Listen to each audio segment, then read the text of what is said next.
Tomato এইভাবে great করে নেব, এতে নাস্তাটা বানাতে কিন্তু অনেক সুবিধে হবে। এদিকে একটা কড়া গরম করে নিয়েছি আর এর মধ্যে দিয়ে দেবো গ্রেট করা টমেটো। নমস্কার বন্ধুরা, আপনারা কেমন আছেন? আশা করছি সবাই খুব ভালো আছেন। আজকে আমি পাকা টমেটো গ্রেট করে খুব ঝটপট সকাল বিকালের একটা নাস্তা রেসিপি শেয়ার করব। পুরো ভিডিওটি দেখার অনুরোধ রইল, আশা করছি সামান্য হলেও ভালো লাগবে। আজকের রেসিপির জন্য এখানে দেখুন 3টি আমি পাকা টমেটো নিয়েছি। আর এখন এটা সিজনালি টমেটো, এই টমেটো কিন্তু অনেক বেশি সুস্বাদু। এখানে দেখুন গ্রেটার নিয়েছি, গ্রেটারের সাহায্যে টমেটো আমি গ্রেট করে নেব। নাস্তা তো অনেক রকমভাবে আপনারা বাড়িতে বানান, একবার এইভাবে বানানোর অনুরোধ রইল, আশা রাখছি ভালো লাগবে। যারা একঘেয়েমি আলুর রেসিপি একটুও পছন্দ করেন না বা যাদের আলু খেলে বিভিন্ন রকম সমস্যা হয়, তাদের জন্য আজকের রেসিপিটা কিন্তু অনেক বেশি উপকারে আসবে।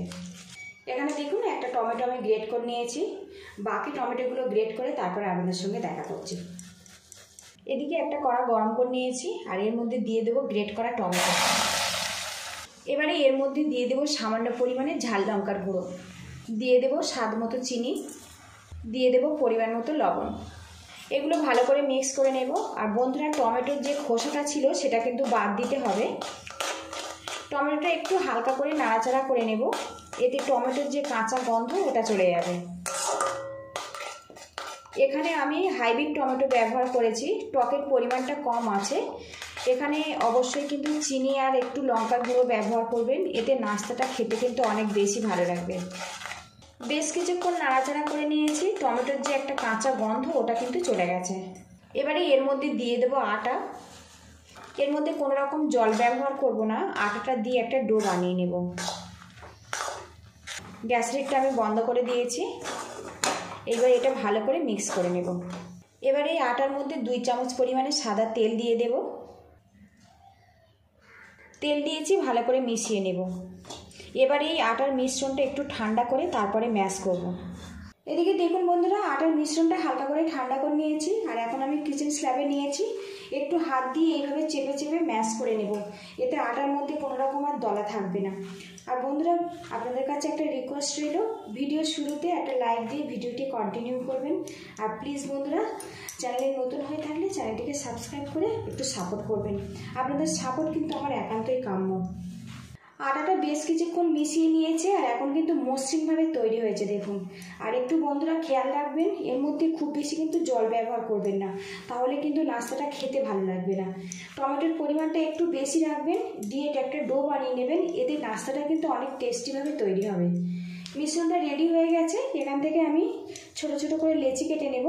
আলু দিয়ে কিংবা বিভিন্ন রকম সবজি দিয়ে তো নাস্তা আপনারা বানিয়ে খেয়েছেন, এইভাবে টমেটো দিয়ে কিন্তু একবার এই নাস্তাটা বানানোর অনুরোধ রইল।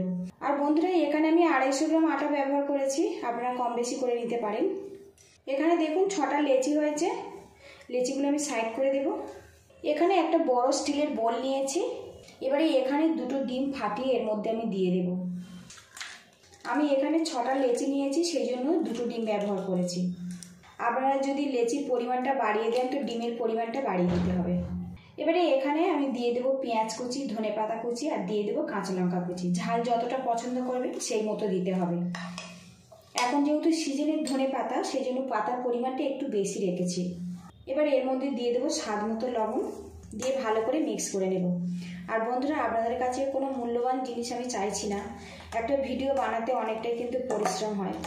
আপনাদের কাছে একটাই রিকোয়েস্ট বন্ধুরা, একটা লাইক দিয়ে চ্যানেলটিকে সাবস্ক্রাইব করে আমার পাশে থাকুন, যাতে সামনে এগিয়ে যেতে পারি আর নতুন নতুন ভিডিও খুব সহজেই বানাতে পারি। এদিকে দেখুন ডিমের মিশ্রণটা কিন্তু রেডি হয়ে গেছে, এবার এটা আমি সাইড করে দেব। কিচেন স্ল্যাবে সামান্য আটা নিয়েছি আর এখান থেকে যে লেচিগুলো আমি রেডি করেছিলাম একটু হাত দিয়ে এইভাবে গোল করে নেব। এবার এটা পাতলা করে বেলে নেব, একটু পাতলা করেই বেলে নেব, তাহলে নাস্তাটা কিন্তু খেতে বেশি ভালো লাগবে। এদিকে দেখুন নাস্তাটা একটু পাতলা করেই বেলেছি, একদম কিন্তু বেশ পাতলা করে বেলে নিয়েছি, এইভাবে বেলে নিতে হবে। এবারে সামান্য আটা এর মধ্যে আমি ছড়িয়ে দেব। এবারে এখান থেকে এটা ভাঁজ করে দেব। এইভাবে নাস্তাটা বানালে অনেক বেশি কিন্তু লেয়ার তৈরি হবে। তো দেখুন আমি এই রকম শেপ দিয়ে নিয়েছি, আপনারা কিন্তু পছন্দ মতো শেপ দিয়ে এটা বানিয়ে নিতে পারেন। চৌকোও করতে পারেন, এইভাবে ত্রিভুজও করতে পারেন, কিংবা গোলও করতে পারেন। আবারও আমি পাতলা করে এটা বেলে নেব। এদিকে দেখুন একটা কিন্তু বেলে নিয়েছি, আর আমি এখানে ত্রিকোণ শেপ দিয়ে বেলেছি। দেখুন আরও একটা লেচি নিয়েছি, এইভাবে বেলে আমি রেডি করে নেব। নাস্তাগুলো ভাজার জন্য প্যানের মধ্যে আমি 2 বড় চামচ তেল দিয়েছি, আর তেলটা ভালো করে গরম করে নেব। আর এখানে আমি সাদা তেল ব্যবহার করেছি। এদিকে দেখুন বন্ধুরা, ডিমের মিশ্রণের মধ্যে আমি টমেটোটা কিন্তু বেশ ভালো করে লাগিয়ে নেব। আর একটু খেয়াল রাখতে হবে এই মিশ্রণটা যাতে পরোটার গায়ে বেশ ভালো মতো লেগে যায়। দেখুন খুব সুন্দর করে কিন্তু লাগিয়ে নিয়েছি। এদিকে তেলটা কিন্তু বেশ ভালো মতো গরম হয়ে গেছে, এর মধ্যে পরোটাগুলো আমি দিয়ে ফ্রাই করে নেব। আর বন্ধুরা, আজকের আমি টমেটোর পরোটা আপনাদের সাথে শেয়ার করলাম। আলুর পরোটা তো খেয়েছেন, একদম নতুন স্বাদে টমেটো আর ডিম দিয়ে পরোটার রেসিপি আপনাদের সাথে শেয়ার করলাম। রেসিপিটা যদি ভালো লাগে তো প্লিজ বন্ধুরা একটা লাইক দিয়ে চ্যানেলটিকে সাবস্ক্রাইব করে আমার পাশে থাকবেন। ওপর থেকে পেঁয়াজ আর একটু লঙ্কা কুচি এইভাবে দিয়ে দেব। গ্যাসের একটা মিডিয়ামে রেখে একটু ধীরে ধীরে ফ্রাই করব। এখন দেখুন পরোটাটা কিন্তু খুব সুন্দরভাবে ফুলে যাচ্ছে। দেখুন কত সুন্দরভাবে উঁচু হয়ে গেছে।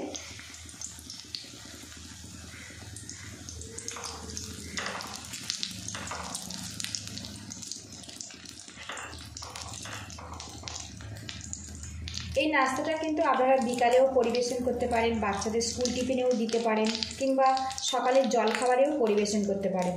খুব সুস্বাদু একটা রেসিপি। তো দেখুন কত সুন্দরভাবে পরোটা ফুলে গেছে। এবার এটা আমি উল্টে দেব। তো কালারটা দেখুন কত সুন্দর এসছে। আর বন্ধুরা, এই পরোটা খেতে কিন্তু এক্সট্রা করে খুব চাটনি বা তরকারির প্রয়োজন হবে না, এটা এতটাই সুস্বাদু। উল্টে পাল্টে এটা ফ্রাই করে নেব। তো বন্ধুরা, পরোটাটা কিন্তু আমার রেডি হয়ে গেছে, এবার এটা তুলে নেব। তো বন্ধুরা, লুকিংটা দেখুন কত সুন্দরভাবে এটা রেডি হয়েছে। আরও একটা পরোটা নিয়েছি, ডিমের ব্যাটারের মধ্যে দিয়ে দেব। আবারও তেলের মধ্যে দিয়ে ফ্রাই করে নেব।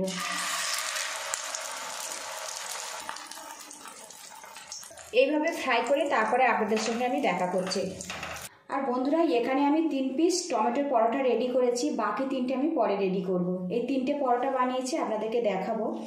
এই পরোটাটা কিন্তু আপনারা ডিম ছাড়াও কিন্তু বানিয়ে নিতে পারবেন। যারা নিরামিষ খান তারা ডিম ছাড়া তেলে এটা ভেজে ফ্রাই করে খেতে পারেন। পুরো ভিডিওটির সঙ্গে থাকার জন্য অসংখ্য ধন্যবাদ। ভালো থাকবেন, সুস্থ থাকবেন, দেখা হবে নেক্সট ভিডিওতে। আর বাড়িতে অবশ্যই এইভাবে ট্রাই করবেন, কেমন হয়েছে কমেন্ট বক্সে কিন্তু জানাবেন। আর খুব নরম তুলতুলে একদম হাতের মুঠোর মধ্যে চলে আসছে। দেখুন কত সুন্দর আর কত লোভনীয়ভাবে তৈরি হয়েছে। দেখুন বন্ধুরা, একটা পরোটা আপনাদেরকে আমি কেটে দেখাচ্ছি। এটা খুবই সফট আর খুবই টেস্টি। আর এখানে দেখুন বেশ সুন্দরভাবে কিন্তু ছেড়ে যাচ্ছে। তো দেখুন বন্ধুরা, কত সুন্দরভাবে এটা রেডি হয়েছে।